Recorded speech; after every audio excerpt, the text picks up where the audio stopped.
you'll hear it working, pulling stuff out, and they get instant relief. Hey, in this video I'm going to review the differences between the electric NoseFrida and the manual NoseFrida.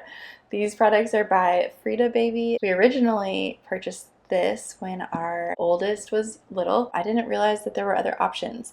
So this is to suction mucus out of your baby's nose. Essentially what you do is you put this part in their nostril and then you do that.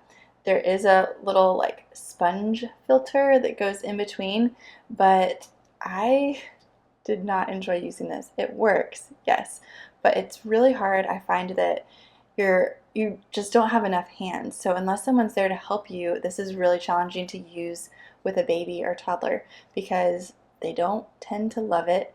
And so they're trying to squirm out of your arms usually. It's hard to hold this steady in their nostril, keep this in your mouth, and also try to, like, it feels like you're trying to do this. There's just too many moving parts. So this was not my favorite. I felt like I got sick with whatever my son had whenever I used this because you're just breathing in like bacteria, I feel like, from their nose. Even though there is a filter, I would get sick after using this, and I don't love it. I don't recommend this one anymore. While it does work and it might have a place in your medicine cabinet, this like changed the game for us. We have had a lot of sickness in our household this past year, a little cold or sniffles or cough. When we learned about this, we decided to give it a try, and it does the same thing, but it's electric, and you can plug it in using an outlet to recharge it, so that's really handy. Just turn it on, and it suctions. It has 3 different levels, so you can make it more suction. And then there's also a light here that changes colors. It's a bit of a distraction for your child. They can be looking at it and focusing on the light as you're suctioning. This has been so helpful for our boys. First of all, you don't feel like you have to do as much juggling with your hands to try to get your child. You can have them sitting next to you instead of feeling like they have to be laying down to hold still. So you can have them sitting on your lap, and you can say, hey, I'm gonna put this on your nose, and then it's gonna go inside your nostril. So giving your child a heads up is really helpful to let them know what to expect. So I normally do that, and then there's actually 2 different size tops here. This comes off and this comes off as well. So this is where the mucus gets pulled into, and this is what you clean. So this is interchangeable. This is the smaller, I think this is the tip that's used for smaller children, and then there's one for, you know, older toddlers and young children. So you can change those out based on the fit. It works so well, and it really provides a lot of relief for the child in a gentle way. I feel like this seems more gentle than this ever did. So I really like this. It's easy to clean, and my kids don't hate it, so I don't feel like I have to wrestle them to help give them relief. They're congested.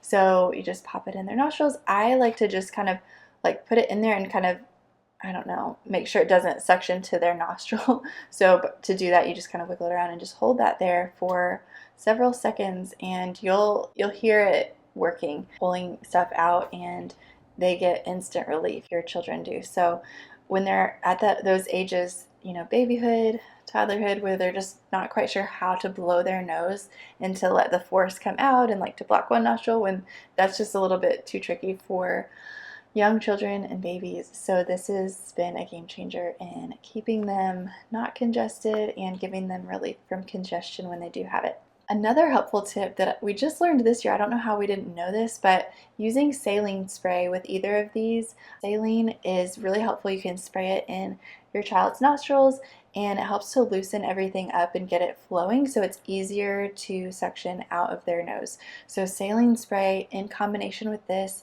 has been a game changer in our household whenever we're under the weather or congested. So highly recommend this. I will put the link to this down below in the description so you can see the exact model that I ordered. Love it. We've recharged it 1 time so far, and that worked great. I knew to recharge it because it seemed like it was just slowing down a little bit and making a different sound. So recharged it, and it's good as new. Now I want to share how you can use this type of thing to boost your child's language development. I'm Adrienne. I'm a pediatric speech language pathologist. I have 2 sons, a 1.5-year-old and a 3-year-old. I love connecting language with everyday experiences like suctioning your nose. One way that I would incorporate language and respectful communication into an experience like getting your nose suctioned by your parent is by showing your child first what you're going to do, letting them hold this and see the sound that it makes, let them listen to it, telling them, I'm going to put this on your nose in a couple minutes, but you can look at it right now. Let's turn on the light together. You're teaching them all kinds of different words. You can show them all the buttons and have them push them. And you can say, you can push the buttons for a little bit, and then I'm going to put this part right in your nose, and you'll feel something pull out of your nose, and you might feel a little bit of a tickle on your nose, but that'll help get the mucus out of your nose.